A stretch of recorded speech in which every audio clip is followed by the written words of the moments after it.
Okay, welcome everyone to the deep dive. We're here to give you kind of a shortcut to understanding a really extraordinary adventure. Today, we're looking at the Everest Base Camp Trek. And it's way more than just a hike, right? It's this immersive journey deep into the Himalayas.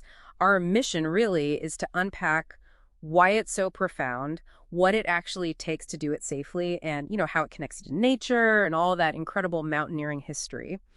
We've pulled the key stuff from an essential guide for you. So, yeah, what makes it so special? I mean, the views are obviously stunning, but it's also that deep dive into Sherpa culture, isn't it? And just that Yes. feeling of standing, well, near the foot of the world's highest mountain. Exactly. And what the guide really highlights is that this isn't, a casual stroll. It's a planned expedition. Typically, you're looking at 12 to 14 days.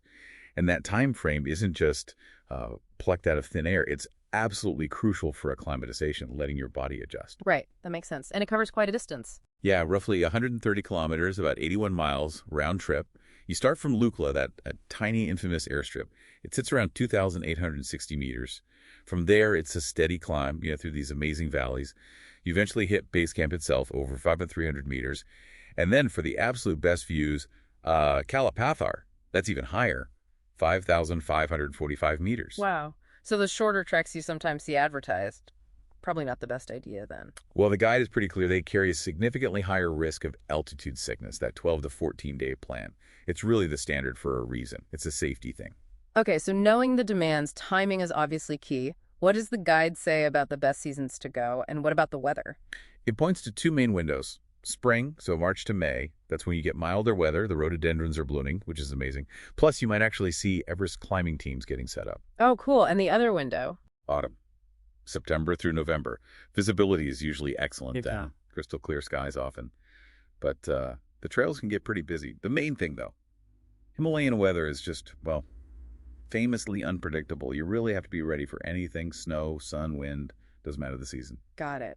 Prepare for everything. And within that trek, what's the typical route? What are those unmissable stops? Right. The classic itinerary is built for both the experience and safety. You've got that thrilling flight into Lukla to start. Yeah, I've heard about that flight. Yeah. Then Namche Bazaar, it's the main Sherpa town, really bustling, and a super important acclimatization stop. Usually spend a couple of nights there. Then you've got the beautiful Tengboche Monastery, really iconic spot. The final push goes through Labush and Gorak Shep to base camp. But, like I said, for the view of Everest, especially sunrise, that early morning hike up Kalapathar, unbeatable, unobstructed, just wow. And this route helps with acclimatization too. Absolutely. It naturally incorporates that climb high, sleep low idea. You hike higher during the day, push your body a bit, then drop back down to sleep. It's crucial for adapting safely. Okay, so people often think, I need to be super fit for EBC. Is it just about fitness, or is there something else the guide really emphasizes? Fitness is definitely important, don't get me wrong. Good cardio, strength, endurance. Doing some hiking-specific training, maybe 8-12 weeks before you go, that helps a lot. But the guide really hammers this home. Acclimatization is the absolute priority. It's the biggest health hurdle. So how do you manage that practically? Slow ascent is key. Don't rush. Taking those rest days like in Namche and maybe another one higher up in Tengboche, limiting how much altitude you gain each day, drinking tons of water, like 3 or 4 liters minimum daily, and eating well, lots of carbs for energy. And you need to be really aware of symptoms, headaches, feeling nauseous. Medication like Diamox can help prevent altitude sickness, but that's something you absolutely discuss with your doctor beforehand. Right, medical advice is key there. Okay, body prepared. What about gear? What are the absolute must-haves? Gear's your support system up there. A good layering system base, mid-outer layers, is essential for changing conditions. And boots.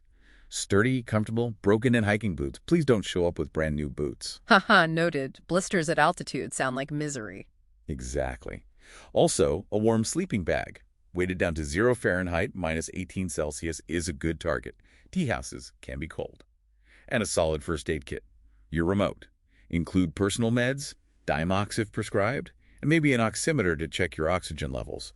Practically, you'll carry a small day pack with essentials, and porters usually carry your main duffel bag. Makes sense. Now, this kind of trip obviously costs money, but the guide mentions it's more than just a cost, right? It connects to the local communities. Yeah, that's a really important point. The cost, which, varies maybe 1,000 to 5,000 USD, depending on the service level. Yeah. That money, when you choose reputable local operators, it directly supports the Sherpa economy. It sustains the communities who make this trek possible. That's great to know. What are the big ticket items within that cost? Travel insurance is non-negotiable. Make sure it explicitly covers high-altitude helicopter rescue. That's vital. And those domestic flights to Lukla aren't cheap, maybe $175 to $250 each way. So factor that in. Choosing a good local agency is worth the investment for safety and community support. Okay. Beyond the mountains, what about the culture? What unique things does the guide say you'll encounter? Oh, loads. You'll cross these incredible suspension bridges like the famous Hillary Bridge high up. You'll explore Namche Bazaar, visit its Sherpa museum, and of course the spirituality. Tengboche Monastery is just serene. You'll also constantly see many wall stones carved with mantras and prayer flags everywhere. They're just woven into the landscape, symbols of Buddhist faith. It's really quite moving. Sounds incredible. But we need to touch on safety and, importantly, being a responsible trekker. What are the key warnings there? Altitude sickness, again, is the biggest medical risk. And remember, you're far from advanced medical help. That's why the helicopter evacuation insurance is so critical. But the guide also makes a really sobering point about the environment. Think about it. Over 8,000 kilos of waste generated there annually. Wow, that's a lot. It really is. So leave no trace isn't just a suggestion, it's essential. Pack out everything you pack in. Support operators who prioritize sustainability. Cut down on plastic. And culturally, just be respectful. Ask before taking photos of people. Dress modestly, especially around religious sites.